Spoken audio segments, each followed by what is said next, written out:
the idea here is to basically turn your service into a product and productize your service as much as possible so you can systemize it.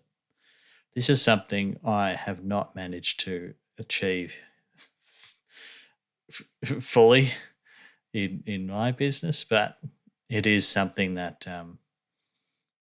that's very difficult to do. But even steps towards it help you a lot, I've found.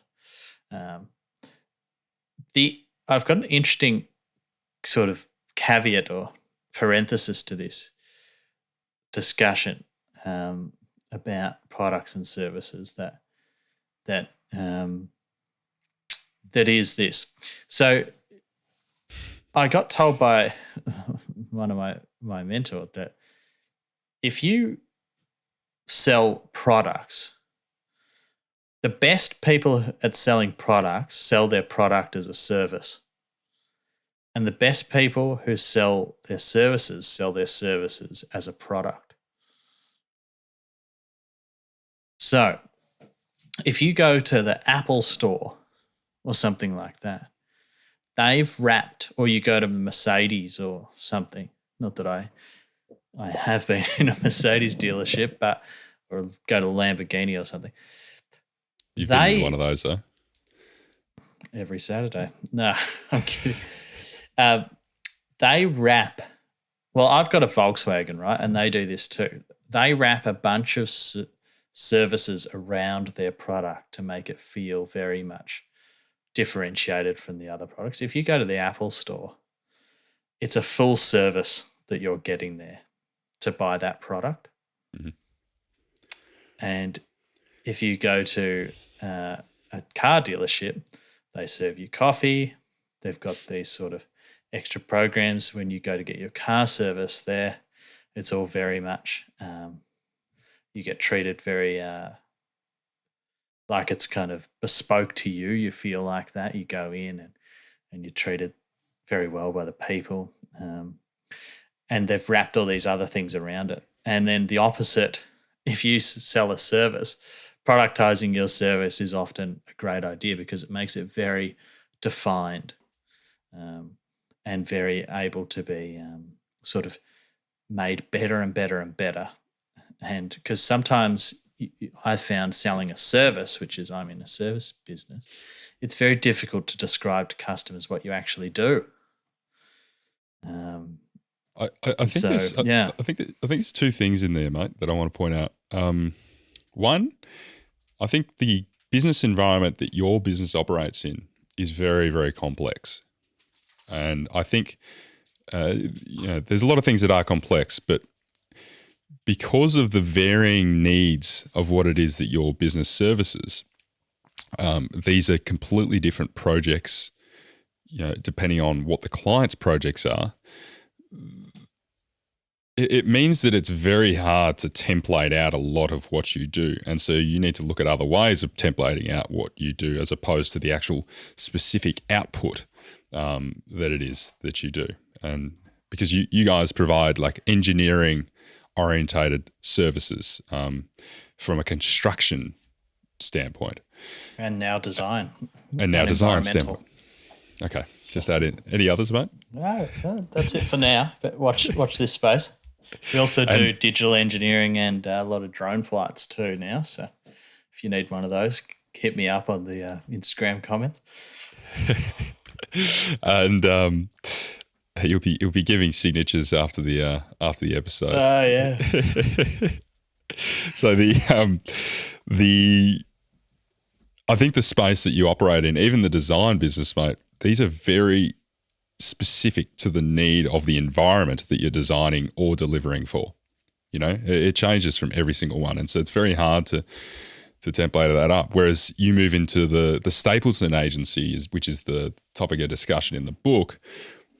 Yes, they have different client needs, but they move into the logo business and they only start building logos. So they were offering this suite of different activities and they really honed in on we need to make the best possible logos, which was their core capability in the first place. And then they developed a specific process around how they do that and what's included in developing a logo and what is not included in developing a logo. As a result of that, they can set up the resources both from a people perspective and a technological perspective and a all other capability perspective to enable the delivery of those services in the best possible way, even though it's a productized service, if you will. So I think the complexity of the environment that you operate in, like, has a real, it's an added bonus challenge, for you guys there. I don't think unsolvable though.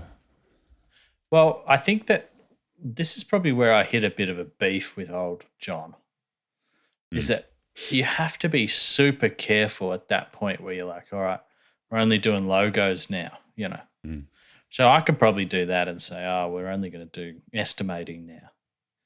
And that's all we do. We just do estimating and everyone else can get stuffed. Well, that's a pretty bold move. And really it really narrows you in.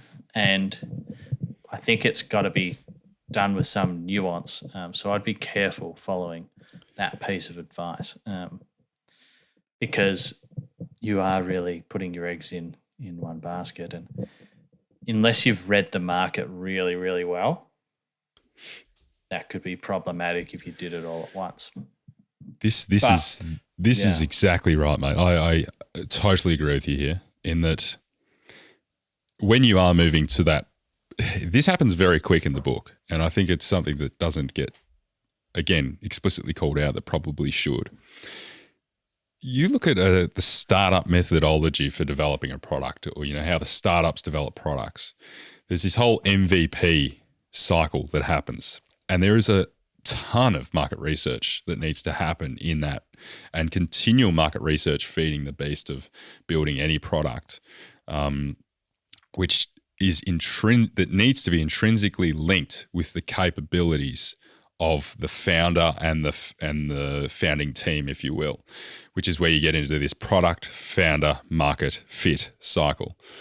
And so to just blindly choose one of these aspects of the service offering business can be very dangerous, because, as you say, that may not be the product, founder, market fit that you guys have as a business.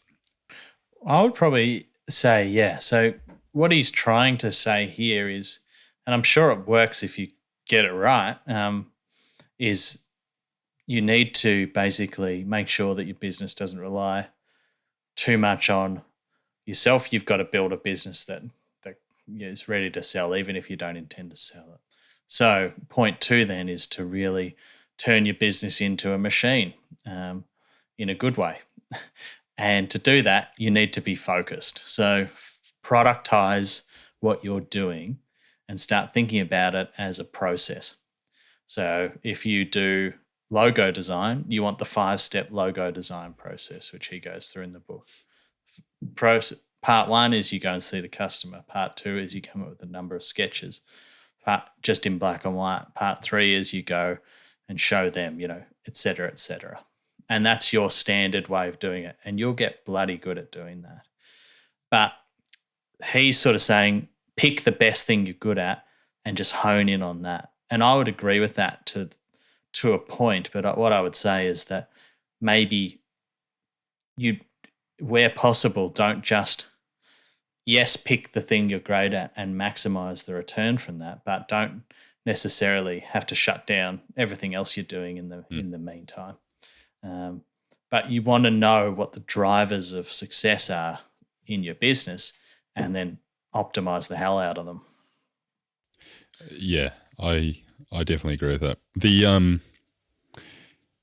I think it's the cutting of the peripheral stuff that doesn't align with the business strategy that can be important. Don't do stuff that's low leverage. Don't do stuff that doesn't serve you.